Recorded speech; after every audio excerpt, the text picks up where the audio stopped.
চনপাড়া হলো রূপগঞ্জের একটি অংশ। তারা রূপগঞ্জের প্রাণকেন্দ্রেই থাকে এবং রূপগঞ্জের সবচেয়ে নিরীহ এবং সবচেয়ে ভালো মানুষ হিসেবে আমরা ধরি। এনে কিছু মুষ্টিময় কিছু সংখ্যক লোক এইগুলি মাদকের সাথে জড়িত হয়েছে, যেটার জন্য আসলে চনপাড়ার নামটা বদনামের পাল্লায় নিয়ে চলে এসেছে।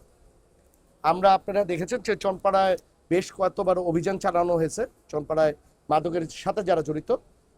ইভেন আমাদের মাননীয় প্রধানমন্ত্রী ইভেন আইনমন্ত্রীর মাধ্যমে, স্বরাষ্ট্রমন্ত্রীর মাধ্যমে আপনারা দেখেছেন নতুন একটি আইন পাশ হয়েছে, যে আইনটি মাধ্যমে আপনারা দেখছেন যে বাংলাদেশে যারা মাদকের সাথে জড়িত থাকবে ওদের সর্বোচ্চ শাস্তি মৃত্যুদণ্ড পর্যন্ত হচ্ছে, যেটা কার্যক্রম শুরু হয়ে যাবে আর কয়েকদিনের মধ্যে।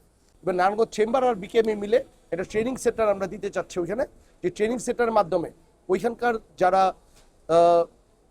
আপনার গার্মেন্টসে যারা কাজ করবে তাদের যাতে দক্ষ শ্রমিক হিসাবে যাতে যেতে পারে, এটার জন্য একটা ট্রেনিং সেন্টারের জন্য আমরা চেষ্টা করছি। এটা হলো চনপাড়ার দীর্ঘদিনের দাবিটি হলো ওরা যেখানে বসবাস করে এই জায়গাটা যাতে তারা পায়। আমরা চেষ্টা করছি। আপনারা দেখেছেন যে গতকালই আমি মাননীয় মন্ত্রী মহোদয়ের থেকে লিখে আমরা একটা ডিউ লেটার আমি সাবমিট করেছি। ইভেন ওইখানে দেওয়া হয়েছে শুধু জমি বরাদ্দ না, এখানে যাতে ওরা যদি অ্যাপার্টমেন্ট বানাইতে চায় অথবা তারা যদি তাদের বাসস্থানের জন্য যদি তারা বাসা বানাইতে চায়, ওইটার জন্য আমি ওয়ার্ল্ড ব্যাংকের সাথে কথা হচ্ছে, ইভেন রাজুকের সাথে কথা বলে এডিবির সাথে কথা হচ্ছে, যাতে তারা সফট লোন অথবা যাতে এই লোনটার মাধ্যমে তারা তাদের বাসাটা বানাইতে পারে, ওইটার জন্য আমরা চেষ্টা করছি। এখানে মুষ্টিময় কয়েকজন হলো সন্ত্রাসী থাকাতে এই চনপাড়ার নামটাকে খারাপ করেছে।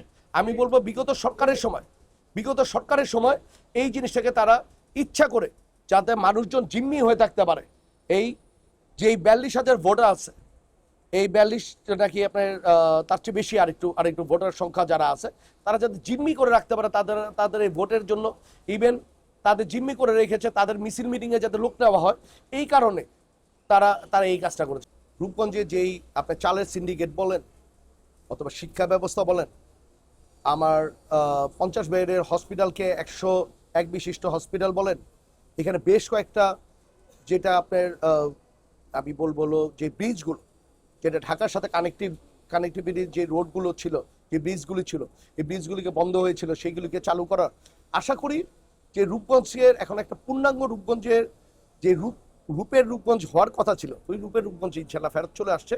বিএনপি পরিবার মিলে আমরা আমাদের স্লোগান, আমরা যেটা মনে ধারণ করেছিলাম যে স্বপ্নের রূপগঞ্জ আমরা করব, আমরা বিএনপি পরিবার নিয়ে আমরা এই স্বপ্নের রূপগঞ্জটা ইনশাল্লাহ করতে যাচ্ছি।